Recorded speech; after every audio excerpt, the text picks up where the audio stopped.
আমি অভিজিৎ দত্ত। আমি বাসুই থেকে এসেছি। 4 বছর আগে 2018-তে আমার এসইউটি করেছিলাম।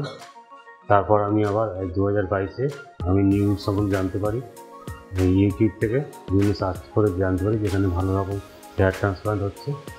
আমি আজকে এখান থেকে আমার হেয়ার ট্রান্সপ্লান্ট করালাম রিভিউর মাধ্যমে। আর এখানকার স্টাফদের ব্যবহার খুবই ভালো এবং সবাই হেল্পফুল।